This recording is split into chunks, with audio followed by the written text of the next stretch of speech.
जय श्रीराम.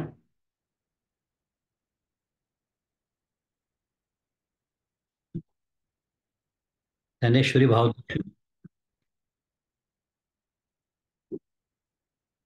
अध्याय 8. आणि ओवी क्रमांक, खरं म्हटलं तर मागच्या वेळेला मी जे बोललो होतो तोच ओवी क्रमांक 85. कारण मागच्या वेळेला आपलं ओवीचं चिंतन फारसं होऊ शकलं नाही. कारण आपण श्लोकाचा विचार जास्त केला. श्लोकाचा विचार केला, त्याचा अर्थ बघितला आणि त्याच्यावरचं परमपूज्य काकांचं गीतादीपस्तंभ मधलं आपण विवेचन बघितलं. 9 क्रमांकाचा श्लोक आहे. 8व्या अध्यायातला पुन्हा एकदा 9 क्रमांकाचा श्लोक. जर काही नवीन लोक असतील, कोणाला विस्मरण झालं असेल, तर 8व्या अध्यायाच्या सुरुवातीला पुन्हा एकदा अर्जुनाने प्रश्न विचारलेले आहेत आणि त्या प्रश्नांची उत्तरं द्यायला भगवंतांनी सुरुवात केली आहे आणि त्यातल्या शेवटच्या प्रश्नाचं उत्तर देणं सुरू आहे. तो प्रश्न मागच्याला बघितला होता. पुन्हा इतक्या मागे जाण्याची काही आपल्याला गरज नाही. पण त्या प्रश्नाचं उत्तर देण्याच्या निमित्ताने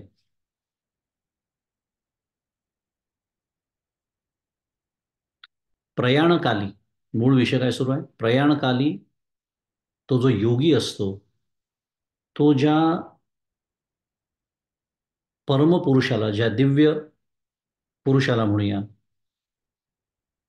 म्हणजेच मला भगवंत बोलतायत, प्राप्त होतो, तो दिव्य पुरुष किंवा तो परमपुरुष कसा आहे त्याचं वर्णन करणारा हा 9 क्रमांकाचा श्लोक, त्याचं आपण मागच्या वेळेला चिंतन केलं. प्रत्यक्ष भगवंतच बोलतायत, स्वतःच्या निर्गुण स्वरूपाचं वर्णन करतायत आणि त्याच्यासाठी जी विशेषणं वापरली आहेत ती सगळी आपण मागच्याला पाहिली.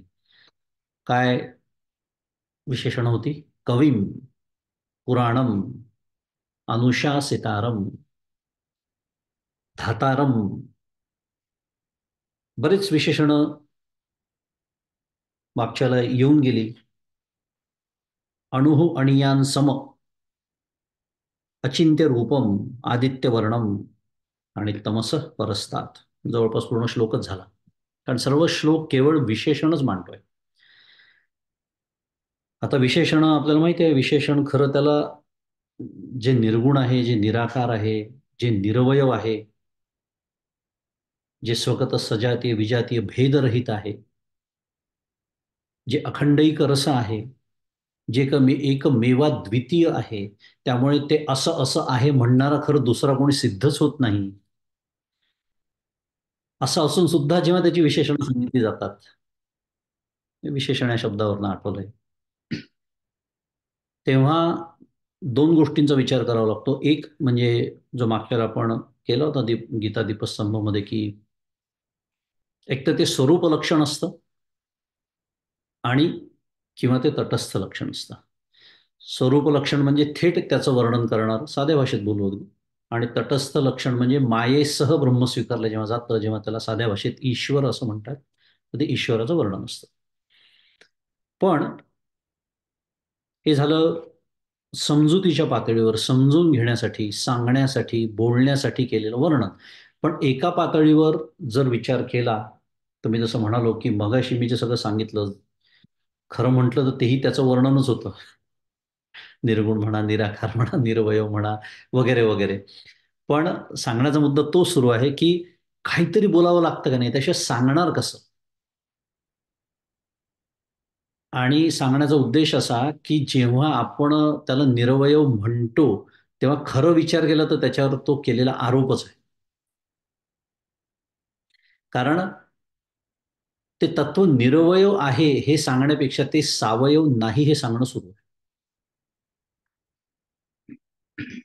ते निराकार आहे हे सांगण्यापेक्षा ते साकार नाही हे सांगणं सुरू आहे.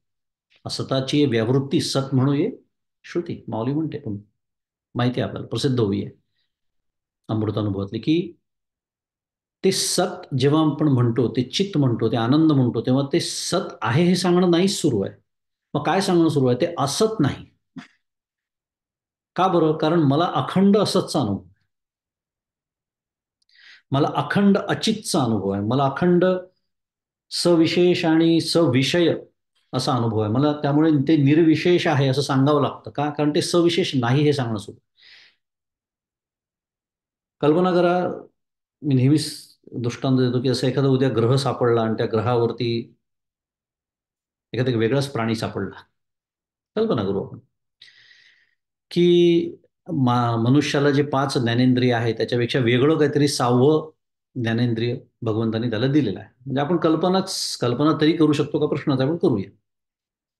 आता त्याला जेव्हा ब्रह्म समजून सांगण्याची वेळ येईल, विनोदी आहे थोडासा विषय, पण कल्पना करू शकतो आपण, तेव्हा तो जो त्याचा अनुभव असेल तसं ते नाही हे सांगावं लागेल त्याला. आता आलं लक्षात. हे सांगणं सुरू आहे. त्यामुळे हे जे सगळी वर्णन आहे कवी, पुन्हा मागच्याला खूप विचार झालेला आहे, फार सविस्तर त्याचा पुन्हा विचार करण्याची गरज नाही, पण एक उजळणीचा भाग म्हणून स्मरण करूया की पहिलंच त्याला लक्षण, त्याचं विशेषण पुन्हा शुद्ध मराठीत, for the lack of better word, कवी म्हणजे क्रांतदर्शी किंवा सर्वज्ञ. आणि सर्वज्ञ म्हटल्याबरोबर काय आलं? तटस्थ लक्षण आलं, ईश्वराचं लक्षण आलं. कारण सर्वज्ञ हा शब्द द्वैताशिवाय सिद्ध होईल का? साधी गोष्ट आहे. सर्वज्ञ म्हणजे काय? जो सर्व जाणतो. मग त्याचं वर्णन तुम्ही वाटेल ते करा. त्रिकाल ज्ञानी आहे, सर्वज्ञ आणि सर्ववित असाही एक शब्द आहे, जे मागच्या वेळेला मी नाही बोललो. कारण सर्वज्ञ म्हणजे बाह्य पद्धतीने माहिती असलेला, पण सर्ववित त्याला म्हणतात कारण तो आपल्या सर्वांच्या हृदयदेशी तो आहे. त्यामुळे मला जे जे माहिती आहे ते सगळं त्याला माहिती आहे. आणि असं सर्वांना जे माहिती आहे ते सगळं त्याला माहिती आहे. जेवढं मी स्वतःला ओळखत नाही तेवढं तो मला ओळखतो. सर्ववित. फरक आहे सर्वज्ञ आणि सर्ववित मध्ये. पण मुद्दा हा आहे की हे दोन्ही शब्द द्वैत असल्याशिवाय सिद्धच होत नाही. म्हणजेच माया असल्याशिवाय सिद्ध होत नाही. म्हणजेच ते ईश्वराचं लक्षण आहे. कारण ब्रह्म म्हटलं की मायेचा संबंधच नाही. त्याला फार तर फार शास्त्रामध्ये अजून एक शब्द आहे, त्याला सगुण ब्रह्म असं म्हणतात. आणि बाकीचं वर्णन पुराणम वगैरे जे आहे ते सगळं सगुण ब्रह्म, निर्गुण ब्रह्म म्हणूया त्याला आता, त्या भाषेत बोलायचं झालं तर. आता बाकी सगळं वर्णन आपण मागच्याला खूप सविस्तर बघितलं. अनुषा सितार म्हणजे काय? अणोहो अणियान सम म्हणजे काय? धातारमचा विशेषतः आपण फार विचार केला. याचं कारण ईश्वराचं धातारम हे जे वर्णन आहे, हे जितक्या लवकर मला कळेल तितक्या माझ्या आयुष्यातल्या समस्या कमी होतील, असं आपण मागच्या वेळेला बोललो होतो.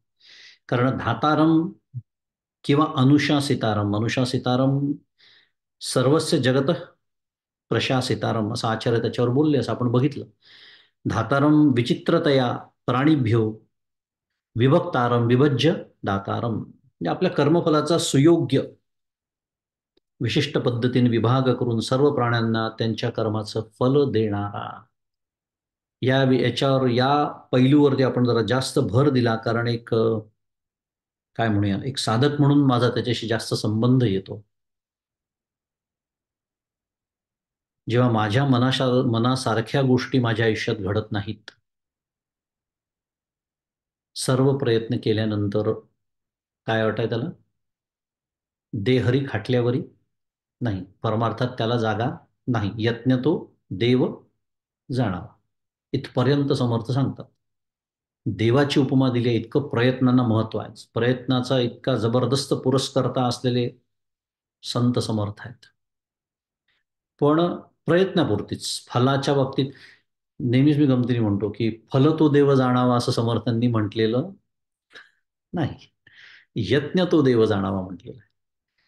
त्यामुळे पूर्ण प्रयत्न केल्यानंतर जेव्हा एखाद्या मला प्रतिकूल गोष्टी जेव्हा माझ्या आयुष्यामध्ये घडतात, अगदी साध्या भाषेत बोलू, कारण प्रत्येकासाठी प्रतिकूल वेगळं असू शकतं, तेव्हा काय आठवायचं? तेव्हा हे शब्द आठवले पाहिजे. काय? अनुशासितारम, धातारम. कारण हे मला जरी कळत नसलं माझ्या कोणत्या कर्माचं फल हा मला देतो आहे, तरी ते त्याला कळतं. ते त्याला कळतं. किंवा नेणणे आडवे केले, किंवा अभ्यासी घातले त्याचा, ते ऐसे कैसे केले त्याचा तूच जाणे श्रीराम, दासबोधातली प्रसिद्ध ओवी. मला जेव्हा अपयश द्यायचं असतं तेव्हा तो तशी बुद्धी मला देतो, आणि जेव्हा मला अपयश मिळतं एखाद्या गोष्टीमध्ये, तेव्हा मी जे ताबडतोब पहिलं काम आपण काय करतो, करा विचार, पहिलं काम दोष कोणाला द्यायचा, कोणत्या व्यक्तीला दोष द्यायचा, तुझ्यामुळे मला हे अपयश आलं माझ्या कपाळी, तू आडवी आलीस, तू आडवा आलास, ही परिस्थिती आडवी आली, इत्यादी इत्यादी इत्यादी. कारण स्वतःचा निर्णय चुकला हे मान्य करण्याचा सुद्धा मोकळेपणा खूप कमी लोकांजवळ असतो. कारण काही असो, निर्णय चुकलाय, हे ही वस्तुस्थिती आहे. मग तो निर्णय का चुकला, अशी बुद्धी का झाली, किंवा निर्णय आडवे केले, ते अज्ञान त्यांनी घातलं ईश्वराने मध्ये. नंतर खूप ज्ञान जगाला सांगत सुटतो तो मनुष्य. पण मग लोकांना विचारावं लागतं, अरे तेव्हा तुझी अक्कल कुठे गेली होती. पण ती गेली होती कुठेतरी, म्हणतात ना चरायला. असं का होतं, किंवा निर्णय आडवे केले. कारण ते त्याच्या प्रारब्धामध्ये ते लिहिलेलंच आहे. किंवा अभ्यासी घातले, उलटही होतं. कधी कधी आपल्या अपेक्षेपेक्षा भरपूर यश मिळतं, का, कारण त्यांनी ठेवलेलं आहे प्रारब्ध. आणि ऐसे कैसे केले, मला हे नव्हतं बोलायचं, माझा पैलू त्या ओवीतला एवढाच वापरायचा होता, की त्यांनी ऐसे कैसे केले त्याचा तूची जाणे, असं का म्हणतात समर्थ, कारण त्याला माहिती आहे माझी पूर्वीची कर्म कशी आहे, त्यानुसार त्यांनी जी कर्म, त्यातली जी फलं सन्मुख झाली आहे, तीच तर प्रारब्ध म्हणून मला दिलेली आहे, जी मी घेऊन आलेलो आहे.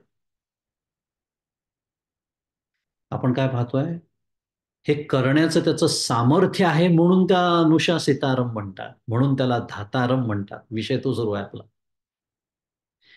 म्हणून ही नुसती वर्णनं नाही ऐकायची आहे, ईश्वर असा आहे, ईश्वर तसा आहे, आणि डॉक्टर काका म्हणतात मी जसा असायचा तसा आहे. चतुर्थीचा दिवस, भारतात चतुर्थी सुरू झाली आहे मला वाटतं. मी ते बोललोय बऱ्याच वेळा. अथर्व शीर्षातही बोललोय, काकांची प्रवचनं तुम्ही पण ऐकलेली आहे. काय, त्या गणपतीला सांगायचं चतुर्थीला किती 21 वेळा काय सांगायचं, त्वमेव प्रत्यक्षम तत्त्वमसि, त्वमेव केवलम करतासि, त्वमेव केवलम धरता, त्वमेव प्रत्यक्षम ब्रह्मासी. मग तो गणपती उसळून एक दिवस अंगावर आला, म्हणतो काका मला नको सांगू मी कसा आहे, मला माहिती आहे मी कसा आहे, तुझं पहा तू कसा आहे, स्वतःचं तोंड बघ. असा तो गणपती एक दिवस आपल्याला म्हणतो. अशी वेळ येऊ नये याच्यासाठी, जेव्हा असे प्रसंग येतात, जेव्हा आणि हे पण विशेष आहे, नुसतं प्रतिकूल घडतं तेव्हा नाही, अनुकूल घडतं तेव्हा सुद्धा. मग काय होतं, प्रतिकूल घडलं, अपयश आलं म्हणून न्यूनगंड निर्माण होत नाही, आणि अतिशय भरभरून यश मिळालं म्हणून अहंगंडही निर्माण होत नाही. सुपिरियरिटी कॉम्प्लेक्स पण नाही आणि इन्फिरियरिटी कॉम्प्लेक्स पण नाही, कारण आता कळलेलं आहे मला की हे असं फळ मला कोणी दिलं आणि का दिलं. असो, पुढे जाऊ. हे सगळं वर्णन आपण मागच्या वेळेला बघितलं होतं. प्रत्येकाला काही ना काहीतरी पैलू साधनेचे येतातच. थोडंसं 1-2 मिनिटात परमपूज्य काकांनी जे मांडलं होतं त्याची उजळणी. आता सर्वज्ञत्व हे ब्रह्माचं तटस्थ लक्षण आहे, हे तर आपला बराच विचार करून झालाच आता. त्यात एक महत्वाचा मुद्दा परमपूज्य काकांच्या विवेचनात आला होता, कारण इथे अचिंत्य रूपम असंही वर्णन आलेलं आहे. बरोबर, अचिंत्य रूपम. अनेक जण म्हणतात की जर ते अचिंत्य आहे तर मग चिंतन करायला कशाला सांगतात. असा एक मुद्दा येतो डोक्यामध्ये, प्रश्न येतो की जर ते अचिंत्य आहे तर मग चिंतन, त्याचं चिंतन करा असं का सांगतात, किंवा मग त्याचं चिंतन कसं करायचं. कारण अचिंत्य रूपमवर भाष्य करताना आचार्य म्हणतात, न अस्य रूपम नियतम विद्यमानम अपि केनचित चिंतयितुम शक्यते. म्हणजे ज्याचे स्वरूप नियत आणि विद्यमान असून सुद्धा कोणाकडूनही त्याचे चिंतन होणे सर्वथा अशक्य.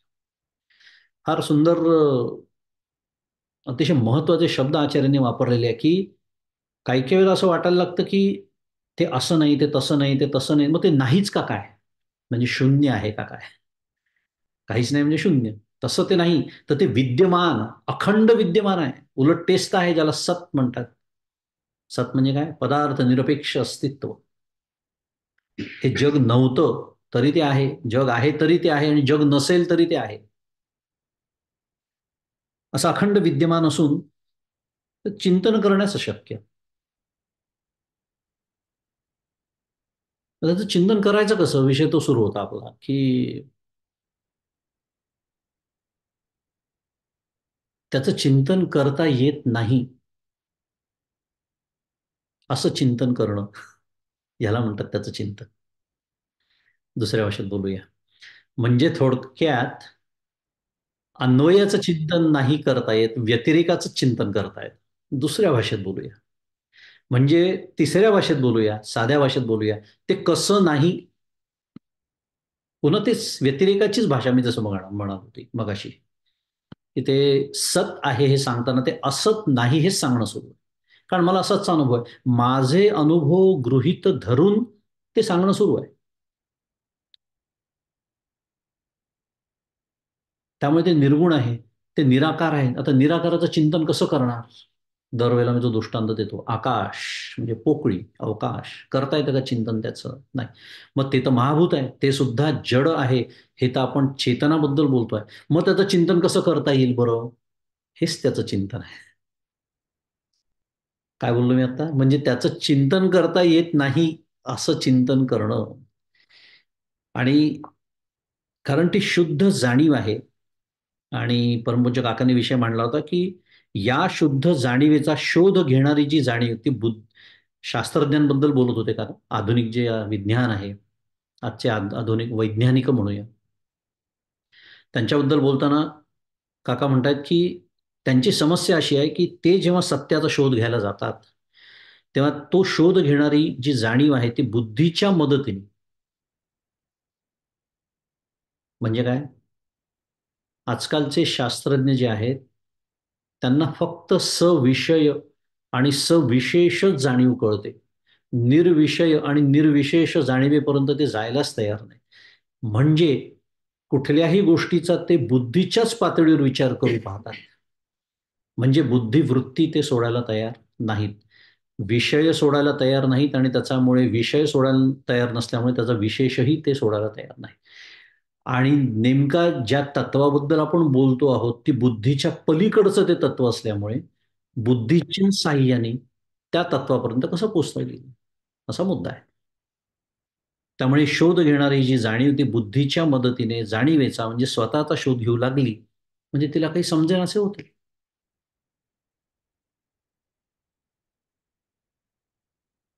आता परवा माझ्या घरी कोणीतरी आले मला भेटायला. त्यांना मी विचारलं, का हो तुम्ही कसे आलात माझ्या घरी? ते म्हणाले कारने आलो. मला भेटायला ते कारने आले, हे उत्तर चुकलं का? म्हणजे व्यवहाराच्या दृष्टीने जर विचार केला तर चुकलेलं नाहीये, पण ते पूर्ण बरोबरही नाहीये. कसं? आता माझ्या समोर ते बसले होते सोफ्यावर, मी त्यांना म्हणालो कुठे आहे कार तुमची? मी त्यांना म्हणालो तुमची कार कुठे आहे? तुम्ही जर म्हणाले कारनी आलात मला भेटायला, कार कुठे आहे? आता व्यवहाराच्या दृष्टीने बावटासारखा प्रश्न आहे. पण मुद्दा काय आहे की माझ्या घरापर्यंत येणं त्यांना कारनेच शक्य झालं. पण कार जशी घरात आणता येत नाही, म्हणजे कार बाहेरच सोडावी लागते आणि ज्या व्यक्तीला भेटायचं आहे त्या व्यक्तीला भेटण्यासाठी घरात तुम्हाला यावं लागतं, त्याप्रमाणे त्याला भेटण्यासाठी बुद्धीच घेऊन जाते. बुद्धिनिश्चय आत्मज्ञान या दृष्टीनेच म्हणतात ज्ञानेश्वर महाराज. पण तिला आतमध्ये नाही नेता येत, तिला बाहेरच ठेवावं लागतं त्या कारसारखं. कारण आतमध्ये जर ती आली तर तिथे द्वैत सिद्ध होईल, आणि जर द्वैत सिद्ध झालं तर अद्वैताचं काय झालं? म्हणून म्हणतात की ती त्या उंबऱ्यापर्यंत तुम्हाला घेऊन जाते. हवा तर थोडा धक्का सुद्धा देते आतमध्ये जाण्यासाठी, पण स्वतः मात्र निवृत्त होते आणि तिला व्हावंच लागतं. आणि तीच निवृत्ती आजच्या शास्त्रज्ञांना मान्य नाही. माझा मुद्दा काय सुरू आहे? ते कार सकट घरात शिरण्याचा प्रयत्न करतात आहे, जे शक्य नाही. अगदी साध्या भाषेत बोलूया दृष्टांताच्या. असा तो मुद्दा होता. आणि आपण मागच्याला बराच विचार केला की हे जे तत्व आहे ते ऑब्जेक्टिव्ह कसं नाही, सब्जेक्टिव्ह कसं नाही, कारण it is not an object, so it doesn't have any parameters. त्याला कुठली विशेषणं लावताच येत नाही, आणि म्हणून त्याच्याबद्दल ऑब्जेक्टिव्ह ज्ञान प्राप्त होणं शक्य नाही. त्याला कुठली विशेषणच नाही, त्याला रूप नाही, त्याला रंग नाही, त्याला जाडी नाही, त्याला उंची नाही, त्याला गंध नाही, त्याला चव नाही. आपल्याला जे जे कळतं पाच ज्ञानेंद्रिय त्यातलं काहीच हो त्याला नाही. Because it is not an object. आणि ऑब्जेक्ट नसल्यामुळे it cannot become a subject.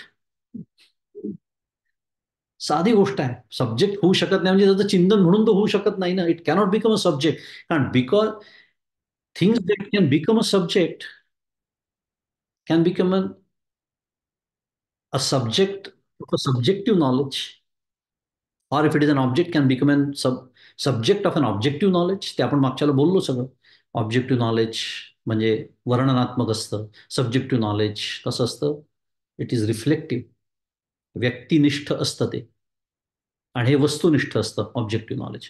ही वस्तू अशी अशी आहे. मी मागच्याला केलं होतं वर्णन, सोडून दे, फार वेळ नाही आपल्याला, उजळणीच चालली आपली. या कशातच ते बसत नाही म्हणून अचिंत्य, अतर्क्य, अज्ञेय या पद्धतीने त्याचं सगळं वर्णन करण्यात येतं. आणि मग परमपूज्य काकांनी शेवटचं एक आठवण करून दिली आपल्याला हरिपाठामध्ये. म्हणूनच ज्ञानेश्वर महाराज म्हणतात काय? जाणीव नेणीव भगवंती नाही. नेणीव नाही हे समजू शकतो आपण, पण जाणीव सुद्धा नाही. कारण तिथे सविशेष सविषय ज्ञान नाता नाही. ते अद्वैत आहे. असो, तर असं सगळं आशय. आणि याच्यावरचं आता छान आपला या विषयामध्ये प्रवेश होईल, कारण आपण आता ओव्यांकडे वळतोय. ज्ञानेश्वरीचा जो आपल्या आजच्या अभ्यासाचा विषय आहे. कारण असं जे तत्व आहे त्याचं वर्णन माऊली किती सुंदर करते पहा. ओव्या इतक्या छान आहेत या श्लोकावरच्या ओव्या. मागच्या वेळेला पण मी बोललो होतो की जवळपास सगळ्या ओव्या पाठ कराव्या अशा ओव्या आहेत. जयाचे आकारा विण असणे. अनेक वेळा असं म्हटलं जातं की, असं म्हटलेलं आहे एका ठिकाणी की उपनिषदाचे जे सिद्धांत आहे त्याच्यावरती मोठमोठाली भाष्य, एखादा सिद्धांत आहे समजा, तो समजावून सांगण्यासाठी, तो सिद्ध करण्यासाठी भाष्य लिहिली जातात. आपल्याला माहिती आहे आचार्यांचं भाष्य, अनेक आचार्य शिष्यांचं भाष्य वगैरे वगैरे. पण तेच सिद्धांत माऊलींनी अर्ध्या ओवीत सिद्ध केलेले आहेत. माऊलींची थोरवी गातोय. जयाचे आकाराविण असणे. खूप आता झाली चिंतनाला सुरुवात झाली बरं का. फार सुंदर विषय आहे. इकडे अचिंत्य म्हटलं आपण त्याला, अचिंत्य रूपम. पण असंच चिंतन त्याचं करायचं आहे. ह्यालाच तर चिंतन म्हणतात. कारण आकाराविण पदार्थाचं चिंतन कठीण आहे. आपण मगाशीच बोललो होतो तसं आकाशाचं चिंतन करता येत नाही. पण आकार नसून ते आहे म्हणजेच ते निराकार आहे. हेच त्याचं चिंतन आहे. कारण माऊली म्हणते जयाचे आकाराविण असणे, जया जन्म ना निमणे, जे आघवीची आघवेपणे देखत असे. म्हणजे ज्याचे आकारा वाचून अस्तित्व आहे. कारण काय होतं, आपल्याला काय सवय असते? साकार पदार्थ कळतात आपल्याला. ज्याला आकार असतो ते पदार्थ कळतात, कारण आपली बुद्धी आणि आपली दृष्टी मुळातच स्थूल आहे. त्यामुळे साकार कळतं आपल्याला, निराकार पटकन कळत नाही. आणि निराकार त्यामुळे नाहीच असं वाटतं. आता आपल्याला अनेक शब्द, उदाहरणार्थ अनेक शब्द, अनेक संज्ञा सारखं वारंवार श्रवण करून आपल्याला माहिती आहे. आकाश उदाहरणार्थ म्हणजे अवकाश, पोकळी अनेक वेळा आपण बोलतो. पण कल्पना करा, एक असा रस्त्यावर जाणारा सामान्य मनुष्य ज्यांनी कधी परमार्थाची चार वाक्य त्याच्या कानावर पडलीच नाही, त्याला जर पहिल्यांदा आपण जर आकाश किंवा अवकाश समजून सांगायचा प्रयत्न केला, तर त्याला तेव्हा जाणवतं की हा म्हणजे पोकळी असा एक पदार्थ आहे. कारण नाहीतर ती, त्याचा कधी असा स्वतंत्रतेने विचारच झालेला नाही. माझा मुद्दा हा सुरू आहे. ते नाहीच जणू काही असं. एक दृष्टांत द्यायचा झाला तर आता मासे असतात पाण्यामध्ये, बरोबर. आता आपण जेव्हा तिसऱ्या म्हणजे एक थर्ड पार्टी ज्याला म्हणतात, एक त्रयस्थ दृष्टीने आपण जेव्हा त्याच्याकडे पाहतो, ते पाणी पण आपल्याला कळतं, त्यातले ते मासे पण आपल्याला कळतात.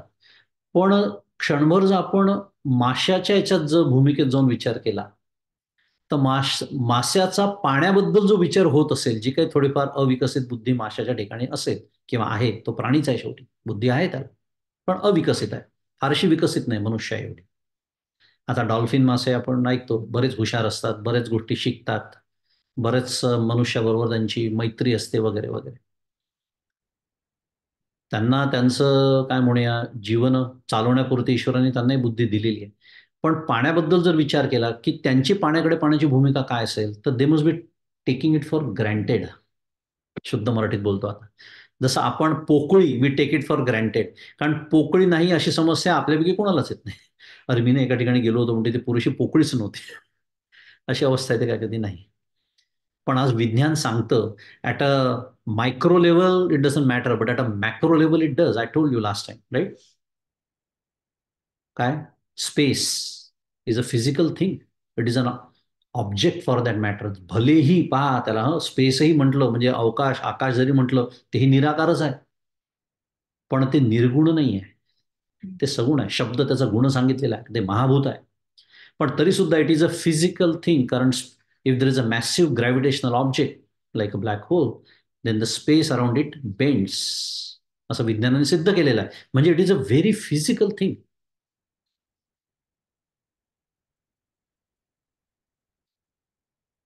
त्यामुळे आकाराविण जरी असलं तरी ते, आकार जरी नसला तरी ते आहे. माझा मुद्दा तेवढा सुरू होता. नाही तसं वाटतं की जे निराकार आहे ते नाहीच का काय? नाही, म्हणून म्हणून म्हणलं माऊलींचा एक एक शब्द महत्वाचा आहे. जयाचे आकाराविण असणे, ज्याचे आकारा वाचून अस्तित्व आहे. जया जन्म ना निमणे, ज्याला जन्म नाही. आणि आता ज्याला जन्म नाही त्याला पुढची गोष्ट खरं सांगण्याची गरज नाही की त्याला मरण नाही. कारण आपण का मरतो? आता काय सगळं प्रयाण कालाचाच विषय सुरू आहे. ही भाषा आवडत नाही, विशेषतः म्हाताऱ्या लोकांना अजिबात आवडत नाही. कारण तरुणांना वाटत असतं दिल्ली अभी बहुत दूर आहे, आणि म्हाताऱ्यांना वाटत असतं फारच जवळ आलेली आहे. पण तो कोणाला काहीही वाटो, एक दिवस जायचं आहे का नाही आपल्याला सोडून सगळं हे. मग त्याची जितकी लवकर तयारी आपण करू तितकं चांगलं का नाही? प्रयाण काळाचा विषय सुरू आहे आपला सगळ्यात. मुद्दा असा की आपण मरतो का बरं? तर कारण आपण जन्मलो म्हणून. ज्याला जन्मच नाही त्याला मृत्यू कसा असेल? साधं गणित आहे. म्हणून जया जन्म ना निमणे,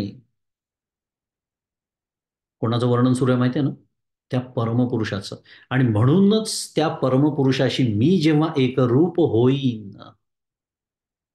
त्याच्यानंतर मला मृत्यूचं भय राहील का? आज मला मृत्यूचं भय आहे, कारण मी स्वतःला देह समजतो. हा अन्नमय कोश, विवेक चूडामणी, मी आहे असं मी समजतो. आणि म्हणून तो जाऊ नये असं मला वाटतं. पण जेव्हा मला कळेल की नाही, ज्याला जन्म नाही आणि ज्याला मरण नाही, असं जे तत्व आहे ते मी आहे, ते माझं स्वरूप आहे, ते खरं माझं स्वरूप आहे. हे फक्त त्याच्यावरचं काय आहे? जसं हा शर्ट तसं ते एक आवरण आहे. कोश म्हणजे आवरण. तेव्हा मृत्यूचं भय राहणार नाही. जे सर्व स्वरूपच असून सर्वपणाने सर्वांना पाहात प्रकाशित करते. आता हे थोडंसं आपल्याला समजत नाही भाषा, की सर्वांना पाहात सर्वांना प्रकाशित करते. एक श्रुती आहे नेहमीची, प्रसिद्ध श्रुती आपल्याला माहित आहे. म्हणजे आपल्याला दिसतं पाहणं. आता इथे पाहण्याचा अर्थ अनुभवणं असा अर्थ होतो, किंवा अनुभवात येणं. त्याच्यामुळे आपल्याला या जगातले यच्च यावत पदार्थ अनुभवात येतात. पण जेव्हा त्याला पाहण्याची वेळ येते, म्हणजे त्याला अनुभवण्याची वेळ येते. कारण अनेक वेळा आपण विचार केलेला आहे, परमार्थ प्रांतात बहुतांश वेळेला पाहणं याचा अर्थ अनुभवणं असा होतो. व्यवहारातही आपण काय म्हणतो? एवढी भाजी खाऊन पहा, त्याची चव घेऊन पहा, म्हणजे काय अनुभव घेऊन पहा, तिखट मीठ कमी जास्त वगैरे. तसं जेव्हा त्याला पाहण्याची वेळ येते तेव्हा श्रुती काय सांगते? न तत्र सूर्यो भाती, न चंद्र तारका, नेमा विद्युतो भांती, कुतोयमग्नी, तमेव भांतम अनुभाती सर्वम, तस्य भासा सर्वम इदम विभाती. फार सुंदर श्रुती आहे, तुम्हाला सांगतो. तम एव भांतम, अरे ते प्रकाशित आहे म्हणून अनुभाती सर्वम. तोच विषय इथे सुरू आहे. आघवेची आघवपणे देखत असे, की तो प्रकाशित आहे, तो अखंड प्रकाशित आहे. सूर्यासारखा नाही. सूर्य तर ठीक आहे, भौतिक दृष्टीने सूर्य प्रकाशित आहे, स्वयंप्रकाश आहे. पण काय विज्ञान सांगतं? कोट्यावधी वर्षांपूर्वी होता का सूर्य? नाही. कोट्यावधी वर्षानंतर तो असणार आहे का? नाही. तसं हे नव्हे. म्हणजे त्याचं काव्यात्मक वर्णन येतं उपनिषदांमध्ये, की त्याच्या भीतीने सूर्य तळपतो. आता ही काव्यात्मक भाषा आहे. भीतीने याचा अर्थ त्याच्या अधिष्ठानावरती, कारण तोही शेवटी it is a physical object. तर तम एव भांतम अनुभाती सर्व, ते स्वतः प्रकाशित आहे, स्वयंप्रकाश आहे. आणि ते स्वयंप्रकाश आहे, ते माझ्या कुठे आहे? आपल्या सर्वांच्या हृदयात आहे. ईश्वर सर्व भूताना हृदय अर्जुन तिष्ठती. आणि तो प्रकाशित, तो देव, तो परमात्मा आपल्या सर्वांच्या हृदयात प्रकाशित आहे. म्हणून मला बाहेरच्या गोष्टींचा प्रकाश माझ्या डोक्यात पडतो. साध्या भाषेत बोलूया, प्रकाशाची भाषा बोलतोय म्हणून. पण म्हणायचं असं, तो ज्ञानरूप आत्मा, परमात्मा, ब्रह्म नावाचं तत्व आपल्या सर्वांच्या हृदयामध्ये असल्यामुळे तो ज्ञानरूप मला बाहेरचं ज्ञान होतं पंच ज्ञानेंद्रियांच्या माध्यमातून. प्रतिबोध विदितम मतम अमृतत्वम ही विंदते. प्रतिक्षणी मला जो बोध होतो, प्रतिक्षणी मला जे ज्ञान होतं पंच ज्ञानेंद्रियांच्या माध्यमातून, त्याच्या पाठीमागे हा ज्ञानरूप बुद्ध असतो, जे आघवेची आघवेपणे देखत असे. आणि म्हणून ते सर्व स्वरूपच असून, म्हणजे म्हटलं तर सर्व स्वरूप, सर्व खलु इदम ब्रह्म, सर्व तेच आहे. त्याच्यावरच मला हा सगळा भास होतोय मायेच्या शक्तीमुळे. मायेची जी शक्ती आहे, आवरण शक्ती आणि विक्षेप शक्ती, दोन शक्ती आहेत. त्यामुळे हा अध्यास म्हटलेला आहे. ते नाही असं काही झालेलं आहे, कारण नाही तर ते विकारी ठरलं असतं. जाऊ द्या, वेगळा विषय सुरू होईल. पण सर्व स्वरूप ते या दृष्टीने आहे आणि सर्वपणाने सर्वांना पाहत प्रकाशित करते. पुढे माऊली असं म्हणते, की जे गगनाहुनी जुने, जे परमाणुहुनी साने, जयाचिनी सन्निधाने विश्व चळे. गगनाहुनी जुने, जुनाट. मग मागच्याला आपण खूप विचार केला त्या शब्दाचा. पुराणम म्हणजे जुनाट, आणि जुनाट म्हणजे व्यवहारात म्हणतो तसं नव्हे.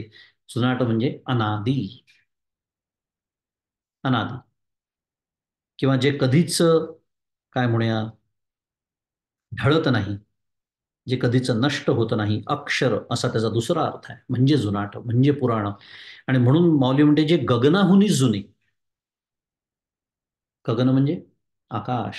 पुन्हा आकाश म्हणजे पोकळी. सारखं सांगावं लागतं ना, आकाश म्हणजे की ते निळं आकाशच आठवतं आपल्याला. ते नव्हे.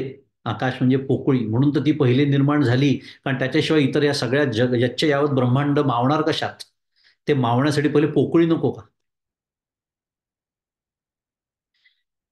म्हणून तर आत्मानं आकाश संभूत. त्या आत्मपदार्थापासून, त्या ब्रह्मपदार्थापासून पहिलं महाभूत जे निर्माण झालं ते आकाशच आहे. Space and time got created. Big bang नेहमीप्रमाणे. पण याचा अर्थ काय आहे? याचा अर्थ असा आहे की सत एव सौम्य इदम अग्र आसित. दुसरी श्रुती नेहमीची. सत एव सौम्य. सौम्य नावाचा तो शिष्य त्याला सांगतायत काय? सत एव, हे सगळं जे आहे ना, हे निर्माण होण्याच्या आधी ते आहे. सारखं बोलतोय आपण आहे आहे आहे ह्याची भाषा आहे. ते त्या होतं असेल ही भाषा नाही आहे, कारण ही काळाने मर्यादित भाषा आहे. ते कालातीत तत्व आहे. तो कालत्रयातीत असं ते तत्व आहे. त्यामुळे ते गगनाहुनी जुनं आहे. कारण गगन निर्माण झालं म्हणजे आकाश निर्माण झालं, त्याच्या आधी ते आहे, म्हणून ते गगनाहुनी जुने. आणि हे जुने, ही भाषा सुद्धा का संभवते? तर आकाश निर्माण झालं, त्याच्यानंतर उरलेले पाच महाभूत, उरलेले चार म्हणजे एकंदरीत पाच महाभूत निर्माण झाली. त्यांचं आपापसात काय झालं? एकत्रीकरण झालं, ज्याला पंचीकरण म्हणतात. त्याच्यातून पुढे हे विश्व निर्माण झालं. त्या विश्वाचा एक भाग मी, ज्या विश्वात बसून हे बोलतो आहे. म्हणून ही भाषा संभवते जुनं. कारण मी माझ्या सापेक्षतेने.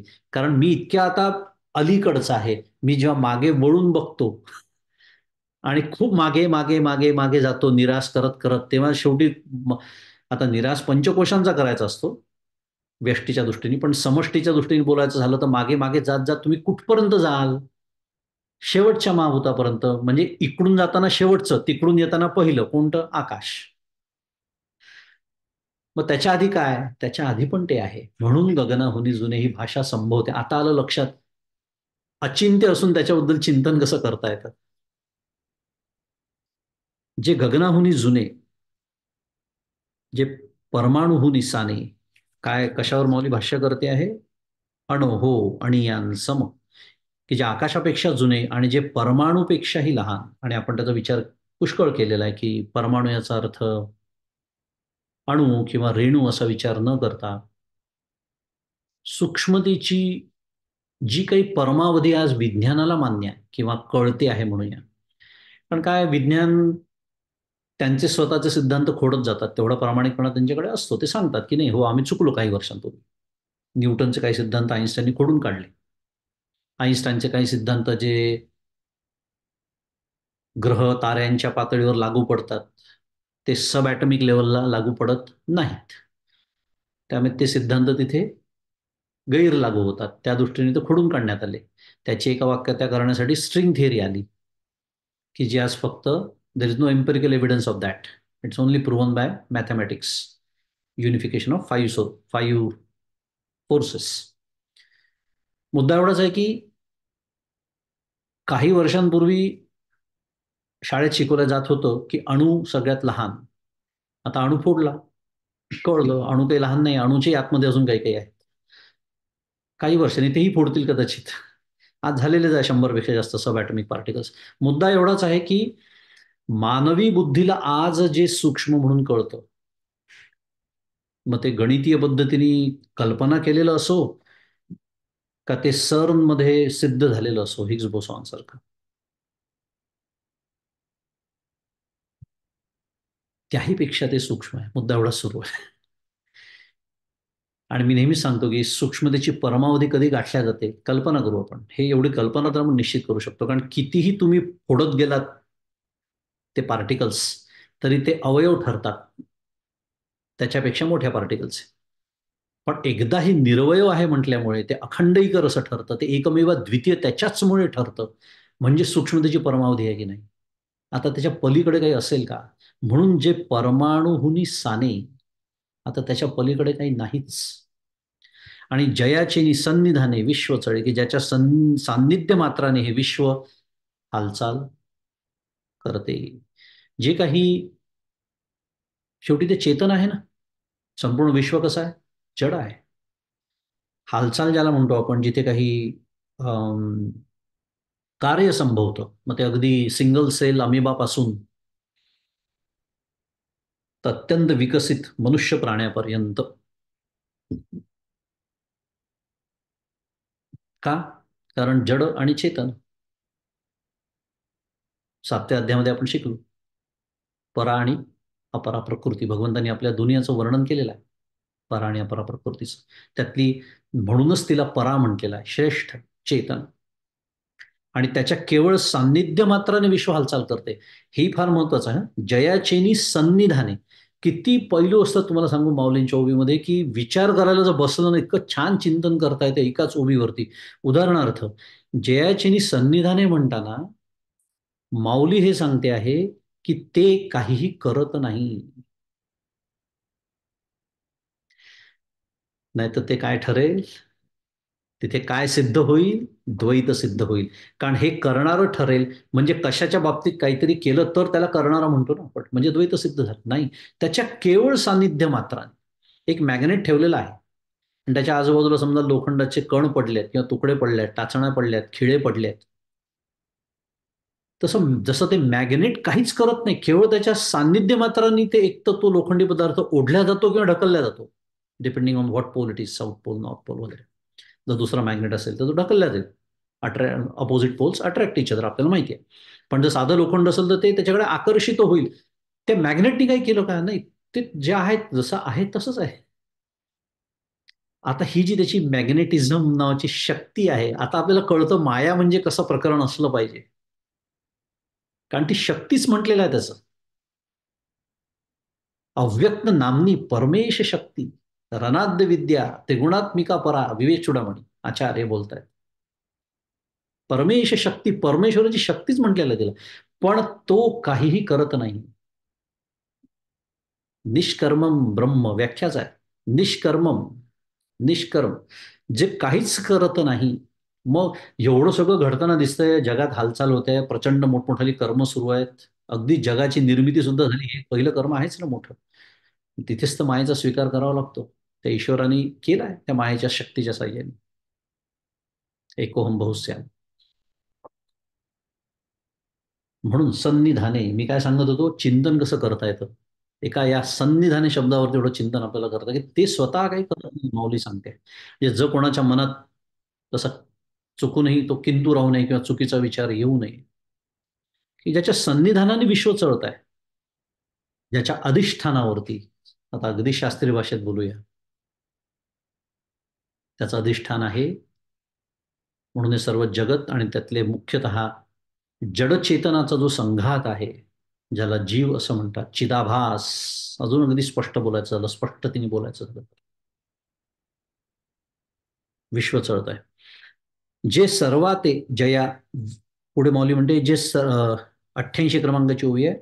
जे सर्वाते यया विये विश्व सर्व जेणे जिये हेतू जया बिहे अचिंत्य जे. आता अचिंत्यम शब्दावरती माऊली भाष्य करते.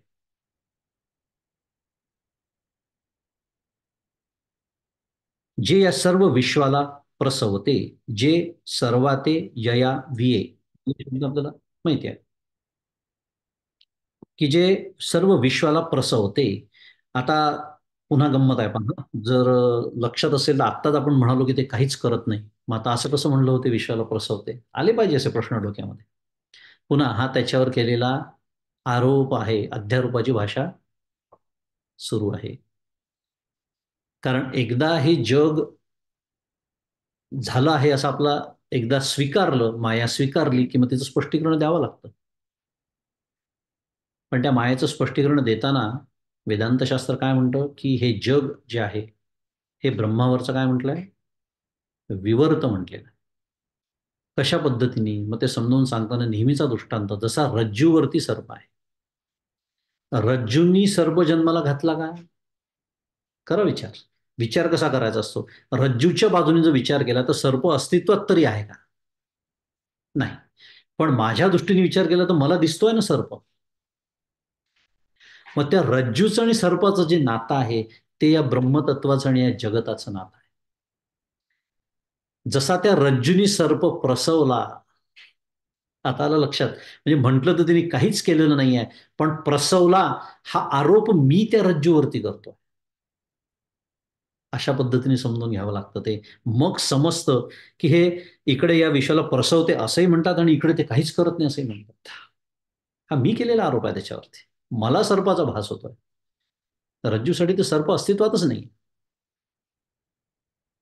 त्यामुळे जे या सर्व विश्वाला प्रसवते, ज्याच्या योगाने हे सर्व जगते, अनुभूती सर्व आपण पाहिलं, तस्य भाषा सर्वमिदं विभाती वगैरे, आणि कोणताही हेतू ज्याची अनुमानाने सिद्धी करण्यास भीतो, हेतू जया बिहे. आता हे भाषा थोडीशी कठीण आहे, पण आपण पहिले अर्थपूर्ण वाचू. आणि जे चिंतनाला विषय होत नाही, सगळं जे गेले अर्धा पाऊण तास मी वर्णन करतो आहे की व्यावहारिक पद्धतीने त्याचं चिंतन कसं करता येत नाही, तो विषय तर आपला झाला बोलून. पण इथे माऊली जे म्हणते की कोणताही हेतू ज्याची अनुमानाने सिद्धी करण्यास भीतो. आता हे थोडीशी न्यायशास्त्राची भाषा आहे, न्याय दर्शनाची, की एखादी गोष्ट सिद्ध जेव्हा करायची असते, एखाद्या गोष्टीचं आपल्याला ज्ञान जेव्हा व्हायचं असतं, तेव्हा ते किती पद्धतीने ज्ञान होतं, किती प्रमाणांनी ज्ञान होतं, शास्त्रीय भाषेत बोलूया, त्याचे सांगितले आहेत. कधी 9 प्रमाण म्हणतात, कधी 6 म्हणतात, कधी 6 म्हणतात, बिघडत काही नाही. पण शास्त्रांनी इतकं चिंतन करून ठेवलेलं आहे आपल्यासाठी की मनुष्याला, म्हणजे आपल्याला जेव्हा एखाद्या गोष्टीचं ज्ञान होतं, तेव्हा ते किती पद्धतीने होतं, तर ते 9 पद्धतीने ज्ञान संभवतं. अगदी. आता 9 प्रमाणं आपल्याला आता बघायची नाही, तो आपला विषय नाही. आपण एक उदाहरण सांगून घेऊन पुढे जाऊया, की आज माझ्यासमोर काही जण इथे वाचनाला बसले. पण गुरुवारचा दिवस असल्यामुळे काही लोक कमी आहेत.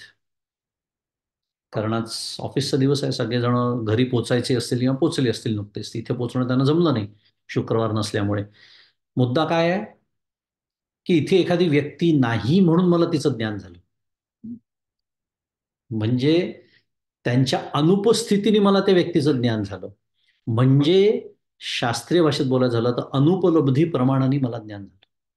एकच उदाहरणाने मी बोलतोय, उपलक्षणाने आपण समजून घेऊया की इथपर्यंत ज्ञानाचे प्रकार शास्त्रांनी चिंतिले आहेत. पण ह्यांपैकी कुठल्याही प्रमाणाने, त्यातलंच एक प्रमाण आहे अनुमान प्रमाण, ज्याचा इथे उल्लेख केलेला आहे. अनुमानानी अनुमान आपण करतो की नाही बऱ्याच वेळा. कुठलं? आत्ताच मी बोलता बोलता केलं. ज्या अर्थी आज लोक इथे कमी आलेले आहेत प्रत्यक्षात, त्या अर्थी आज शुक्रवार नसला पाहिजे, सुट्टीचा नसला पाहिजे. अनुमानाने कळलं मला आज की आज शुक्रवार नाही. मग माणूस विचार करतो, हा बहुतेक हा गुरुवार आहे आज. बरोबर आहे. अनुमान प्रमाण असो. म्हणून जसं म्हणालो, आपल्याला 9 प्रमाणं नाही बघायची, पण यापैकी कुठल्याच प्रमाणाने त्याचं ज्ञान होत नाही. कारण या प्रमाणांनी ज्याचं ज्ञान होतं ते ऑब्जेक्टिव्ह नॉलेज असतं. पुन्हा मागच्या वेळेसचा विषय आणि आज आपण उजळणीत तो पुन्हा बोललो तो विषय. ते ऑब्जेक्टिव्ह नॉलेज ठरतं. It is not an object. त्यामुळे सब्जेक्टिव्ह नॉलेजचा प्रश्नच उद्भवत नाही. असो. आणि म्हणून जे चिंतनाला विषय होत नाही. पुढे माऊली म्हणते, देखे वळंबा इंगळी न चरे, तेजी तिमिर न शिरे, जे दिहाची अंधारे चर्मचक्षुसी. असे पहा की वाळवी विस्तवावरून चालत नाही. आता माऊलींच्या काय म्हणा दृष्टांत आहे नेहमीसारखे. म्हणजे अशक्य, एखादी गोष्ट अशक्य आहे हे सांगण्यासाठी जे दृष्टांत दिले जातात ते माऊली देते. वाळवी विस्तवावरून चालत नाही, अंधकार प्रकाशात शिरत नाही. त्याप्रमाणे जे दिवसा देखील प्रकाशित असून चर्मचक्षुला अंधाराप्रमाणे आहे. फारच सुंदर वर्णन आहे. म्हणून मला या ओव्या इतक्या छान आहेत. जे देहाची अंधरे चर्मचक्षुसे. म्हणून मगाशी आपण बघितलं की अचिंत्य रूपम हे बोलताना आचार्य काय म्हणतात, की ते रूपम जे आहे ते नियतम विद्यमानम. नियतम अखंड विद्यमान जर काही असेल, अखंड अक्षर, त्याचं वर्णनच आहे. या अध्यायाची सुरुवातच भगवंतानी कुठून केली आहे? अक्षरम ब्रह्म परमम स्वभावोध्यात्म उच्चते. उत्तराची सुरुवातच भगवंताची तिथून आहे. त्याचं कारण आहे पुन्हा पुन्हा ते अक्षर आहे म्हणण्याचा अर्थ काय आहे? मला सर्व क्षराचाच अनुभव आहे. मला जे जे कळतं ते सगळं नाशच पावणार आहे. आपण कालच विवेक चुडामणीमध्ये बोललो. माझा देह असं वाटतंय मला आपण ह्या क्षणी सुद्धा बदललेला आहे. आत्ता मागच्या क्षणी माझा देह वेगळा होता, आता वेगळा आहे. पण मला माझ्या स्थूल बुद्धीला ते कळत नाही. ते कळायला 5 वर्ष, 4 वर्ष, 2 वर्ष, 6 महिने जाऊ द्यावे लागतात. मग कळतं की अरे नको ते बदल घडतायत शरीरात, जे आपण काल बोललो होतो. पण प्रत्यक्षात बदल प्रतिक्षणी घडतोय. जे जे जन्माला आलं ते ते लयालाच पावत आहे. जे जे निर्माण झालं तेही नष्ट होण्याच्या मार्गावरती आहे. आता हे जगही निर्माण झालेलं आहे, तेही नष्ट होण्याच्या मार्गावरती आहे.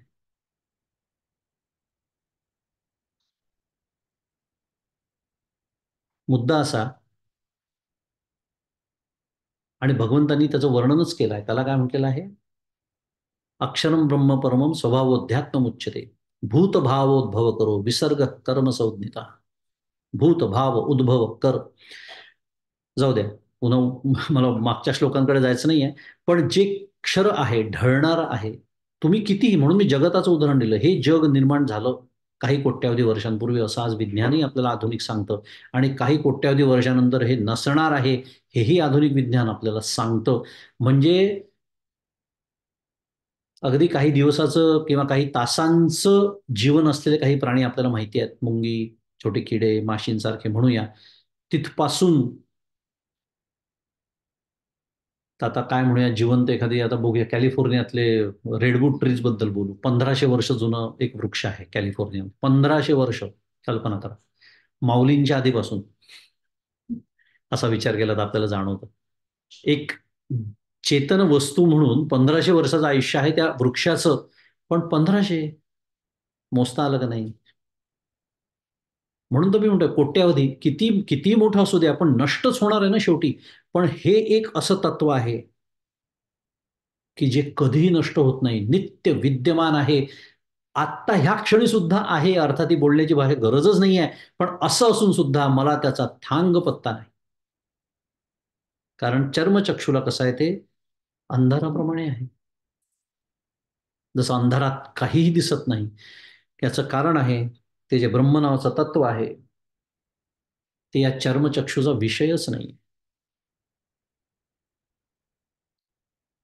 तो ज्ञानचक्षुचा विषय आहे. आणि ज्ञानचक्षु म्हणजे चर्मचक्षुच्या, काय म्हणूया, सापेक्षतेने ज्ञानचक्षु असा शब्द आपण वापरतो. पण ते जे डोळे आहेत, ज्ञानचक्षुतले चक्षु हा जो शब्द आहे, ते अनुभवाचे डोळे आहेत. तिथे कुठलेही आता स्थूल डोळे नाहीत. म्हणूनच त्याला चर्मचक्षु नाही.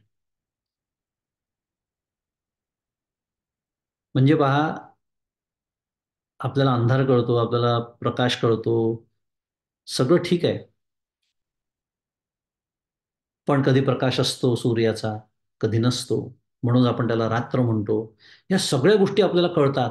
पण जे अखंड आहे, जे नित्य आहे, जे कधीही ढळत नाही, ज्याच्यात कधी बदल होत नाही, जे विकारी नाही, असं तत्व, पण ते आपल्याला कळत नाही. आणि ते तसं असल्यामुळे त्याच्याबद्दल चिंतन करणं सुद्धा कठीण आहे. अचिंत्य माऊली म्हणते.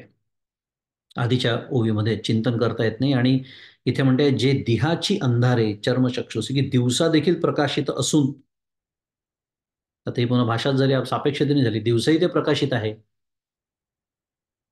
काय आहे, दिवसा प्रकाशित असणं एखादी गोष्ट, ही भाषा आपल्याला कळते. कारण काय, सूर्य उगवतो, सर्व जगच प्रकाशित होतं, कळतं. पण अंधार, छान विषय आहे तो, जाऊ द्या. पण उल्लेख केल्यामुळे थोडंसं एक वाक्य बोलतो आणि पुढे जातो. अंधार कोणाच्या प्रकाशात कळतो हा आपल्याला? फार सुंदर चिंतनाचा विषय आहे तो. थांब 2 मिनिटं, मी, कारण आता सूर्य नाही आहे, मग एक काम करतो, मी एक दिवा घेऊन येतो. कशासाठी? अंधार बघायचा. असं होतं का कधी? नाही. कुठलाच उजेड नसताना मग तो अंधार तरी मला उजेड तर कुठलाच नाहीये. कुठलाच उजेड नाहीये. मी नेहमीच ते कोळशाच्या खाणीचं उदाहरण देतो. खरा अंधार मी तिथेच पाहिला. आणि तिथे कुठलाच प्रकाश नव्हता. तरी पण मला अंधार कळत होता. मग तो कोणाच्या प्रकाशात कळला? तमेव भांतम अनुभाती सर्वम. की अंधाराला सूर्य सुद्धा प्रकाशित करू शकत नाही, पण ते प्रकाशित करतं. आता प्रकाशन याचा अर्थ आपल्याला कळला. आणि ते प्रकाशित करतं याचा अर्थ ज्ञान. प्रकाशन म्हणजे ज्ञान. असं त्यामुळे ते दिवसात देखील प्रकाशित आहे सांगण्याची तर गरज नाही. पण असं असून ते चर्मचक्षुला कशाप्रमाणे? आता माऊलींनी छान विरोधाभास आपल्यासमोर ठेवला आहे, की ते अंधाराप्रमाणे आहे. जसं चर्मचक्षुला अंधारात काही दिसत नाही, तसं ह्या चर्मचक्षुला दिवसा प्रकाशात सुद्धा ते तत्व दिसत नाही, कारण तो चर्मचक्षुचा विषयच नाही. फार सोपं काम झालं असतं, जन्माला आल्याबरोबर दर्शन झालं असतं त्याचं. सुसडा सूर्यकणांच्या राशी, पुढे माऊली म्हणते, जो नित्य उदो ज्ञानियांसी अस्तमानाचे जयासी आडनाव नाही. की जे उत्तम सडलेल्या सूर्यरूपी धान्य कणांची राशी आहे, ज्याचा ज्ञानाकरता नित्य उदय आहे, जो नित्य अपरोक्ष आहे, आणि ज्याला अस्तमानाचे आडनाव देखील नाही, जो कधीही अविद्येने आवृत्त होत नाही.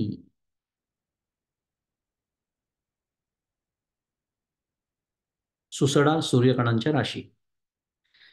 माऊली पुन्हा दृष्टांत देते छान, की धान्यकणांची जशी रास सडलेली म्हणजे पडलेली असावी, जसा ज्याचा ज्ञानाकरता नित्य उदय आहे. ही जी धान्यकणांची राशी आहे ती कशी आहे? तर ती सूर्यरूपी आहे. पुन्हा सारखा दृष्टांतामध्ये माऊली सूर्य का आणते आहे? कारण सूर्य काय आहे?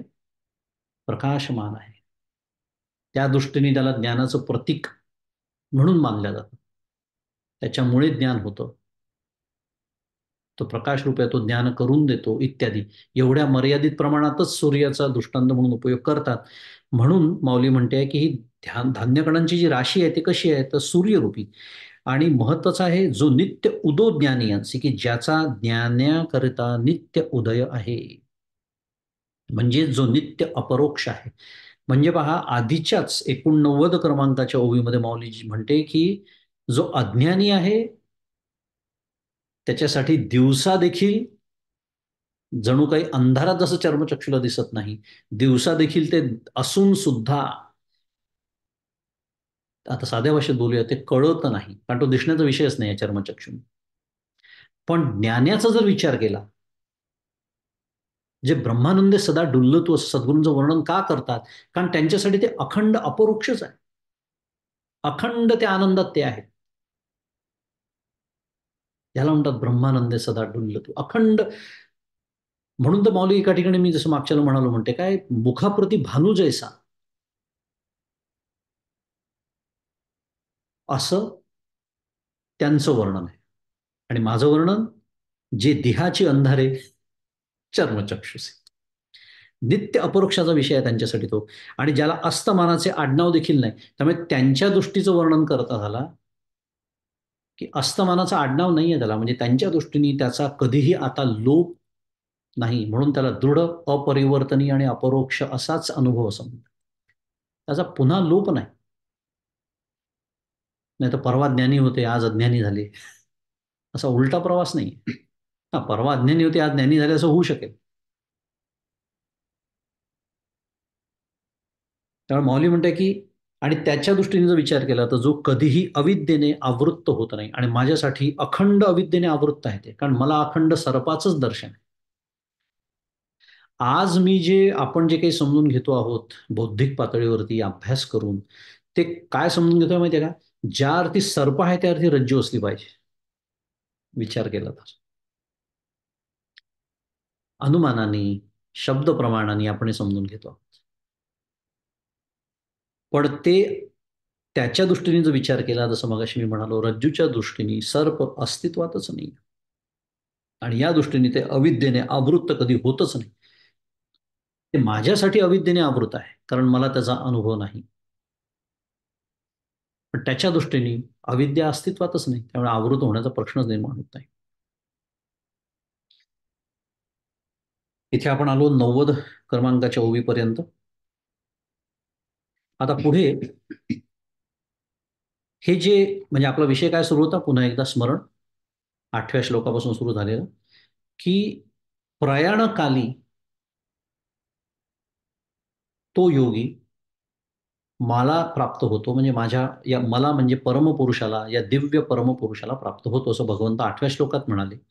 9व्या श्लोकामध्ये जो आपण आत्ता सगळा विचार केला, त्याच्यावरच्या ओव्या बघितल्या, त्या दिव्य परमपुरुषाचं वर्णन आपण ऐकलं, की तो दिव्य परमपुरुष कसा आहे. म्हणून आपण त्याचं स्वरूप लक्षण, तटस्थ लक्षण, अशा दोन्ही पद्धतीने त्याचा विचार केला.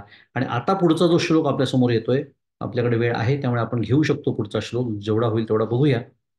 श्लोक क्रमांक 10, त्याच्यामध्ये कशा पद्धतीने तुम्हाला प्राप्त होतो हे पुन्हा सांगतायत. आता पुन्हा का म्हटलं, त्याचं उत्तर आपण त्या श्लोकाचा अर्थ बघू तेव्हा कळेल. कारण विचार केला तर आधी सांगून झालेला आहे 2 वेळेला, की तो मला कसा प्राप्त होतो. याचाच अर्थ इथे काहीतरी तिसरा प्रकार असला पाहिजे. तो कोणता आहे ते बघूया. मी श्लोक वाचतो पहिले.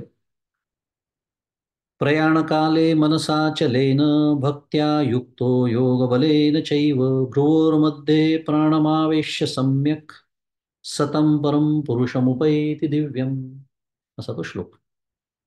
पुन्हा श्लोक क्रमांक 10, अध्याय क्रमांक 8.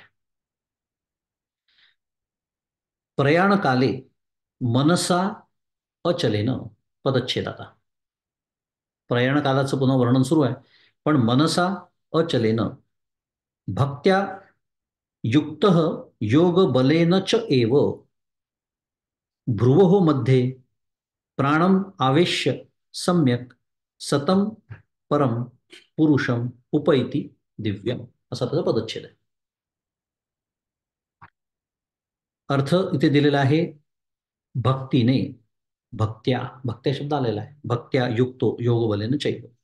भक्तीने म्हणजे भक्त्या, आणि चित्त समाधानाच्या बलानेच युक्त असलेला पुरुष म्हणजे योग बलेन काय करतो, मरणाचे वेळी म्हणजे प्रयाणकाले एकाग्र चित्ताने अचलेन मनसा त्या भ्रुकुटीच्या मध्यभागी म्हणजे भ्रूः मध्ये सावधानपणे म्हणजे सम्यक प्राण स्थिर करून म्हणजे प्राणम आवेश्य तो म्हणजे सह दिव्य म्हणजे दिव्यम अशा परमपुरुषाला म्हणजे परमपुरुषम प्राप्त होतो म्हणजे उपैती.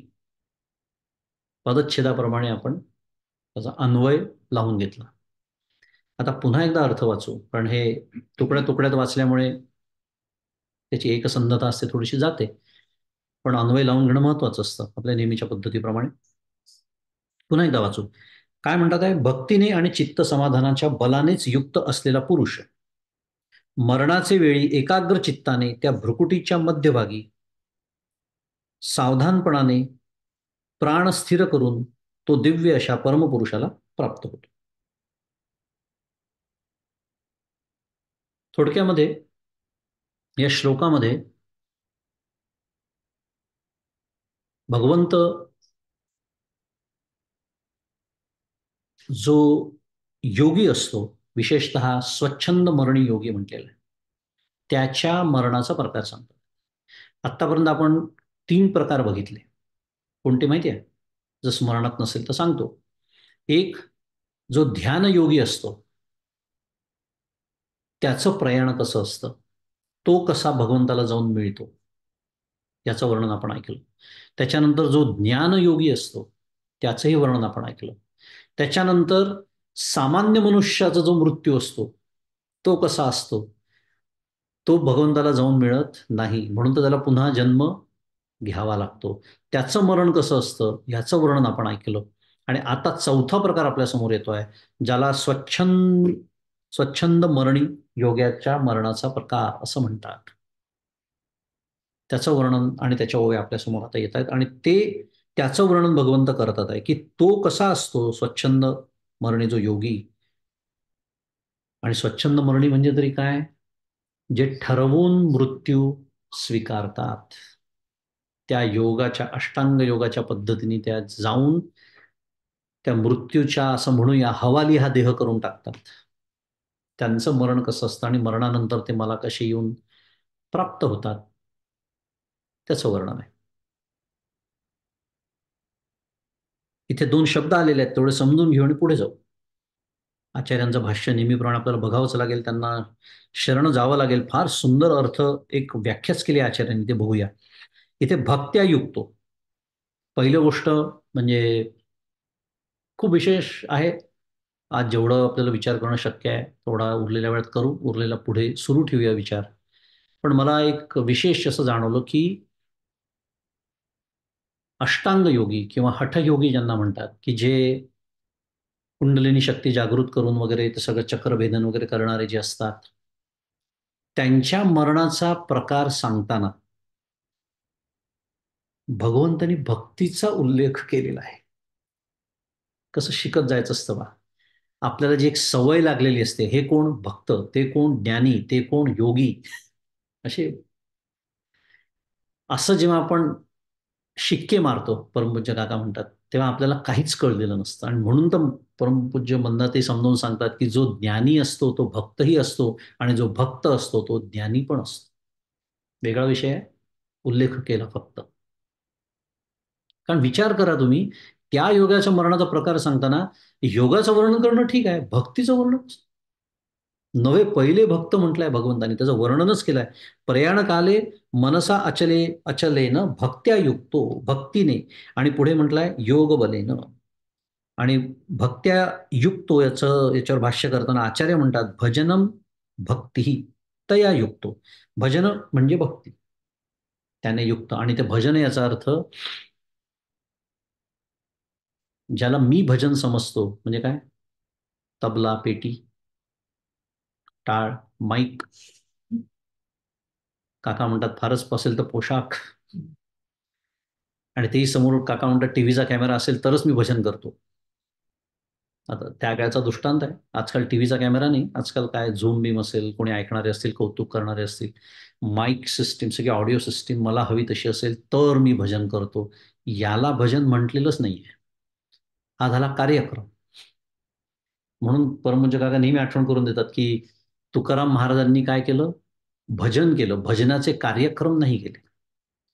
म्हणजे काय? संपूर्ण गाव नाही घेऊन गेले ते भंडारा डोंगरावरती. एकटे जायचे आणि साथीला काय असायचं? दगडाचेच टाळ आणि दगडाच्याच चिपळ्या. त्याला म्हणतात भजन. आणि भजन याचा खरा अर्थ आहे भजणं. भजनामध्ये काय अपेक्षित आहे? भजन हे नाम आहे. क्रियाकुंडी अपेक्षित आहे त्याच्यामध्ये. भजणं, भगवंताला भजणं. आणि भगवंताला भजणं हे फक्त जेव्हा प्रत्यक्षात बसून गाणं म्हणणं म्हणजे भजन नव्हे, ते त्याचा एक भाग आहे, तो त्याचा एक प्रकार आहे. भजणं म्हणजे अखंड त्याचं अनुसंधान. आता आली गाडी. त्याला म्हणतात खरं भजन. आणि अनुसंधानाचे अनेक प्रकार आहेत. त्यातला एक प्रकार मगाशीच आपण बोललो, कोणता? अनुशासितारम, धातारम, हा अनुसंधानाचाच प्रकार आहे. जेव्हा माझ्या जीवनामध्ये एखादी गोष्ट अनुकूल प्रतिकूल घडते, तेव्हा माझं चित्त विचलित न होऊ देणं, त्याच्यासाठी जे त्याचं स्मरण करावं लागतं, कारण त्यांनी दिलेलं फळ आहे. हे जेव्हा मी स्मरतो, तेव्हा मी कोणाचं स्मरण करतो? त्याचं स्मरण करतो. म्हणजेच मी त्याच्या अनुसंधानात राहतो, म्हणजेच मी त्याचं भजन करतो. आता कळलं इथे भक्त्या शब्द का वापरलेला आहे. तो जो अष्टांग योगी आहे, तो आपण ज्याला व्यावहारिक दृष्टीने भजन म्हणतो तसं भजन करतही नसेल एखाद वेळेस. पण इथे भजनाचा अर्थच तो नाही. भजनाचा अर्थ अखंड अनुसंधान भगवंताचं, अखंड त्याला भजणं. आणि पुन्हा भजणं म्हणजे अखंड देवघरात बसून त्याच्यासमोर बसून माळ हातात घेऊन नामस्मरण करणं का? नव्हे, अजिबात नाही. ते किती वेळ करू शकणार आहात तुम्ही? त्याला मर्यादा आहे. मग कसं करायचं भजन त्याचं अखंड? देह प्रपंचाचा दास, सुखे करो काम, तुझे रूप चित्ती राहो, मुखी तुझे नाम. याला म्हणतात भजन. याला म्हणतात भजन. म्हणून म्हटलं की इथे खूप या गोष्टी अशा शिकत जायच्या असतात आपल्याला, कारण आपल्याला नाही तर मग एक सवय असते, अहो भजन म्हटल्याबरोबर आपलं डोकं तिकडे कशाचे टाळ तबला पेटी वगैरे नाही. ठीक आहे, तो त्याचा एक भाग आहे. तिथे काय म्हणूया, संगीताचं माध्यम स्वीकारलेलं आहे. पहा खूप जाऊ दे आता, एकात ते गोष्टी निघत जातात, नाही तर माझं भजन तिच्यापेक्षा चांगलं झालं. म्हणजे तू भजन केलेलंच नाही आहे, तो गाणं म्हटलं. कसं चुकत जातं आपलं. कारण भजन म्हणजे जर भजणं असेल म्हणजे भगवंताला आळवणं असेल. म्हणून मी म्हणालो तिथे आळवणं शब्द येतो का? कारण तिथे संगीताचं माध्यम स्वीकारलंय म्हणून. कारण भगवंताचं भजन तर मी 24 तास करू शकतो, नव्हे करणं अपेक्षितच आहे. तेच तर सांगतात संत आपल्याला. अखंड अनुसंधान म्हणजे त्याचं भजन. म्हणजे विचार केला ना, थोडस अतिशयोक्ती करून बोलायचं झालं तर कंसाने भजन केलं.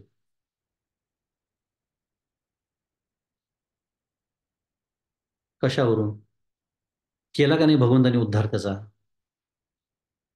असं कधीतरी वर्णन वाचतो का आपण? काय? आता ते याचं कथेच्या भाग सोडून देऊया, त्याच्यात त्यांनी मारलं म्हणतो, ठार मारलं भगवंतानी कंसाला, कृष्णाने कंसाला ठार मारलं. पण त्याचा खून केला असं कधी भाषा कधी बोलल्या जाते का? नाही. का? भगवंतानी काय केलं हो? कंसाचा उद्धार केला. का उद्धार केला? तो अखंड भजन करत होता, पण त्याच्या भजनाचा प्रकार वेगळा होता. शत्रू म्हणून करत होता अखंड, जळी स्थळी काष्टी पाषाणी. कुठे गेला तो नववा? तो नववा कुठे गेला? अखंड, त्याला दुसरं सुचतच नव्हतं. तो जीवाच्या भीतीने करत होता, पण चिंतन शेवटी भगवंताचंच करत होता ना. म्हणजे भगवंत किती कृपाळू दयाळू आहे पहा. जो त्याला ठार मारायचा प्रयत्न करतोय, जो त्याचं अखंड शत्रुत्व घेऊन बसलेला आहे, त्याचाही उद्धारच केलेला आहे. फक्त उद्धाराची पद्धत वेगळी आहे. असो. मुद्दा असा भजन. म्हणून मी एक जरा अतिशयोक्तीने बोललो, भजन म्हणजे काय, तर अखंड त्याच्या अनुसंधानात राहणं. आणि पुढे इथे जो शब्द आलेला आहे योग बलेन, हा अतिशय सुंदर शब्द आहे. त्याच्यावर फार चिंतन आपण करायला हवं. कारण आचार्यांनी त्याची अक्षरशः व्याख्या केलेली आहे भाष्यामध्ये. इथे तर त्यांनी अर्थ सांगून टाकला थोडक्यामध्ये, काय, चित्त समाधानाच्या बलाने युक्त असलेला म्हणजे योग, युक्तो योग बलेन चैव च एव. पण आचार्यांनी योग बलाची फार सुंदर व्याख्या केली आहे. आणि ती आपल्याला पाहायला आज वेळ नाही, आपली वेळ झालेली आहे. आणि घाई करण्याची काही गरज नाही. पुढच्या वेळेला आपण भक्तीचा विचारात झाला, आपण योग बलेन म्हणजे काय, योग बल म्हणजे काय, त्याचा आचार्यांनी केलेली व्याख्या बघूया. आणि त्याच्या सर्व पैलूंचा आपण पुढच्या वेळेला विचार करू. आणि आज इथे आपल्या चिंतनाला पूर्णविराम देऊ आणि आजचं चिंतन सद्गुरूंच्या चरणी अर्पण करू.